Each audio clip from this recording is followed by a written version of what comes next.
15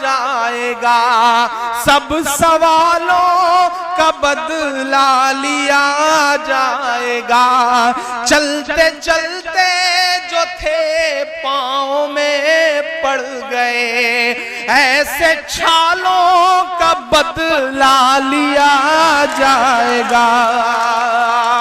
اور نتیش کمار، نریندر مودی جی، دیکھنا توڑ دیں گے تمہارا بھرم، یاد رکھیں گے ہم، یاد رکھیں گے ہم، اے حکومت تیرے سارے ظلم و ستم، یاد رکھیں گے ہم، یاد رکھیں گے ہم۔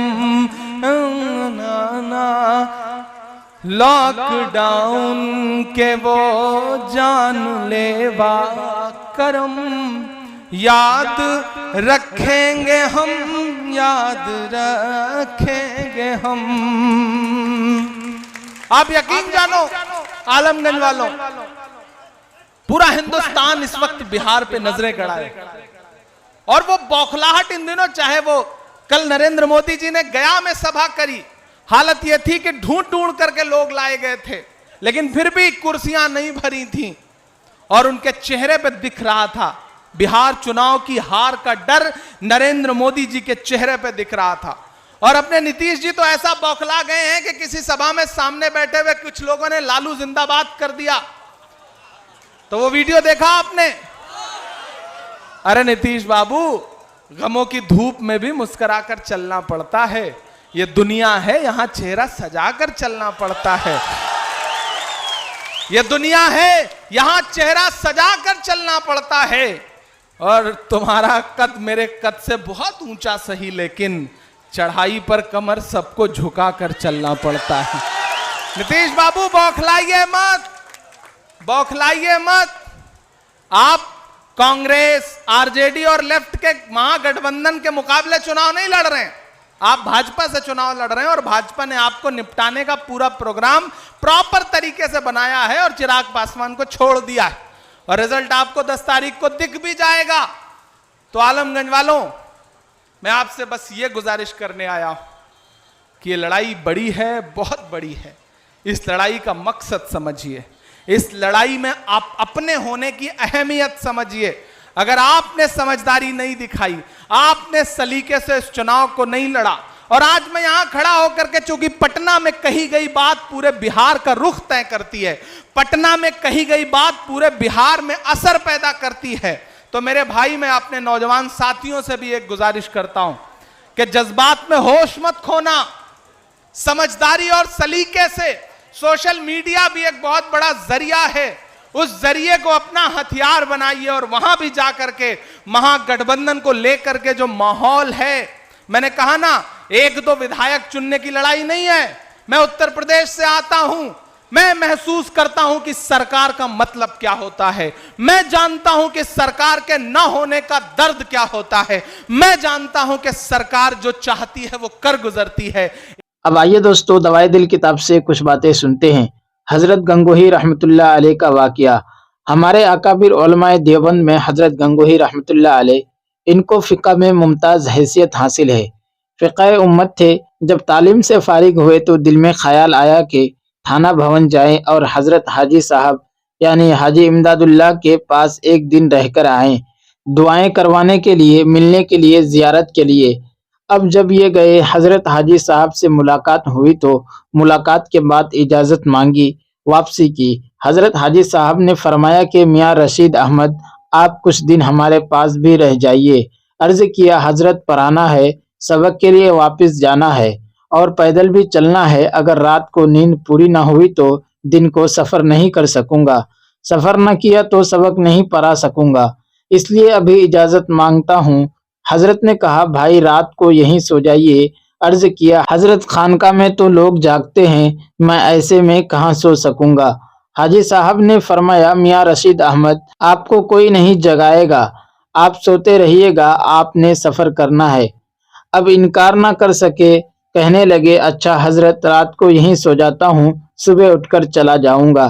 حاجی صاحب نے خادم سے فرمایا کہ بھائی میاں رشید احمد کی چارپائی ہماری چارپائی کے قریب ڈال دینا، بس اسی میں کام ہو جانا تھا۔ سو گئے۔ فرماتے ہیں کہ جب تہجد کا وقت ہوا تو میری آنکھ کھلی، میں نے دیکھا کہ کوئی نفلیں پڑھ رہا ہے، کوئی ذکر و اذکار کر رہا ہے، کوئی دعائیں مانگتے ہوئے رو رہا ہے، کوئی سجدے میں رو رہا ہے۔ عجیب کیفیت تھی خانقاہ کی۔ فرماتے ہیں کہ میرا نفس تو چاہتا تھا کہ لیٹا رہوں، سویا رہوں، مگر دل نے کہا رشید احمد ورثۃ الانبیاء میں شمولیت کی تمنا تو تمہیں بھی ہے، اور انبیاء کرام کا خلق تو یہ تھا کہ کانوا قلیلا من اللیل ما یہجعون وبالاسحار هم یستغفرون، وہ لوگ رات کو بہت کم سوتے تھے اور آخری شب میں استغفار کیا کرتے تھے۔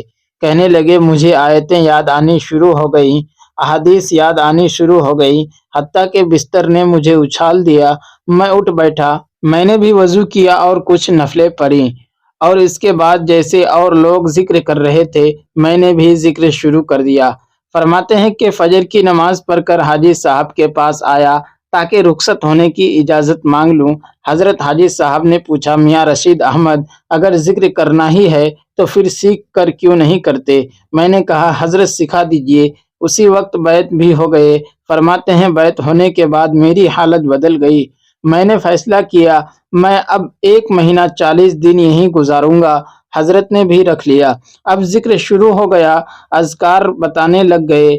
1 مہینہ محنت رہی۔ اپنی چراغ بتی تو پہلے ہی ٹھیک کر آئے تھے، حاجی صاحب نے تو فقط اس کو سلگانا تھا، آگ لگانی تھی، بھڑکانا تھا۔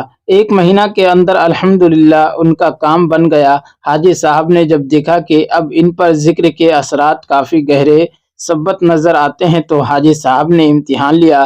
یہ اللہ والے بھی امتحان لیتے ہیں، یہ بھی جانچ پڑتال کرتے ہیں، آزماتے ہیں کہ بندے پر ذکر کا اثر ہوا بھی کہ نہیں۔ تو ایک مرتبہ حضرت مولانا فضل الرحمان گنج مراد آبادی رحمۃ اللہ علیہ تشریف لائے اور حاجی صاحب کے ساتھ انہوں نے کسی دعوت میں شریک ہونا تھا۔ حاجی صاحب نے حضرت مولانا رشید احمد گنگوئی رحمۃ اللہ علیہ کو بھی ساتھ لے لیا۔ اب اس گھر میں پہنچے تو دسترخوان پر تکلف کھانوں سے سجا ہوا تھا۔ حاجی صاحب بیٹھتے ہی تھوڑی سی دال اور 2 روٹی حضرت گنگوہی کے ہاتھ میں دے دی اور کہا میاں رشید احمد وہاں بیٹھ کر کھا لو۔ اب خود تو کھا رہے ہیں مرغے چرگے، اور ان کو دی دال روٹی۔ آج کا مرید ہوتا تو بیعت ہی توڑ دیتا، کہتا پیر صاحب میں عدالت نہیں ہے، لیکن وہ تو سمجھتے تھے اللہ والے بڑے دانا ہوتے ہیں، حکیم ہوتے ہیں، ان کے ہر فعل میں کوئی نہ کوئی حکمت ہوتی ہے۔ حضرت گنگوہی دسترخوان کے کونے پر بیٹھ کر کھانے لگ گئے۔ اب حاجی صاحب کچھ دیر تو بیٹھے کھاتے رہے، پھر کچھ دیر کے بعد ایسے فرمانے لگے جیسے کوئی غصے میں بات کرتا ہے۔ فرمایا میاں رشید احمد؟ عرض کیا جی حضرت۔ فرمایا دل تو چاہتا تھا تجھے اور بھی دور بیٹھاؤں، یہ تم پر احسان کیا کہ دسترخوان کے کونے پر بٹھا لیا، ایک تو دی دال اور اوپر سے احسان کے دسترخوان کے کونے پر بیٹھا لیا۔ یہ الفاظ جب کئی لوگوں کے سامنے کہیں جائیں اور وہ بھی کسی بڑے عالم سے تو نفس زیادہ بھڑکتا ہے۔ اس کے بعد حاجی صاحب نے آپ کے چہرے کو دیکھا کہ نفس بھڑکتا ہے یا نہیں، مگر وہاں تو نفس مٹ چکا تھا، پامال ہو چکا تھا۔ انہوں نے جب یہ سنا تو چہرے پر بشاشت آ گئی اور کہنے لگے کہ حضرت آپ نے سچ فرمایا، میں تو آپ کے جوتوں میں بیٹھنے کے بھی قابل نہیں تھا، یہ تو آپ کا احسان ہے کہ آپ نے دسترخوان کے کونے پر بٹھا لیا۔ حاجی صاحب نے جب دیکھا کہ نفس بھڑکنے کے بجائے چہرے پر بشاشت ہے تو فرمایا الحمدللہ اب ذکر کے اثرات نمایاں نظر آتے ہیں۔ چنانچہ دعوت کے بعد واپس آ کر حاجی صاحب نے اجازت و خلافت عطا فرما دی۔ اب جو اجازت دی تو حضرت گنگوہی رحمۃ اللہ علیہ بڑے حیران، کہنے لگے کہ حضرت مجھے تو اپنے اندر کچھ نظر نہیں آتا۔ حاجی صاحب نے فرمایا رشید احمد تمہیں یہ اجازت اسی لیے دی گئی کہ تمہیں اپنے اندر کچھ نظر نہیں آتا، اگر نظر آتا تو یہ کبھی نہ دی جاتی۔ خیر اس کے بعد فارغ ہوئے اور اپنے گھر آ گئے۔ 1-2 سال پھر گنگوہ میں رہ کر کام کیا تو ایک مرتبہ حضرت حاجی صاحب رحمۃ اللہ علیہ قدرتاً گنگوہ تشریف لے آئے۔ جب ملاقات ہوئی تو حضرت حاجی صاحب نے ایک عجیب بات پوچھی جو یاد رکھنے کے قابل ہے اور سونے کی سیاہی سے لکھے جانے کے قابل ہے۔ حضرت حاجی صاحب نے فرمایا کہ میاں رشید احمد یہ بتاؤ کہ بیعت ہونے سے پہلے اور بیعت ہونے کے بعد تمہیں اپنے اندر کیا تبدیلی محسوس ہوئی؟ اصولی سوال تھا،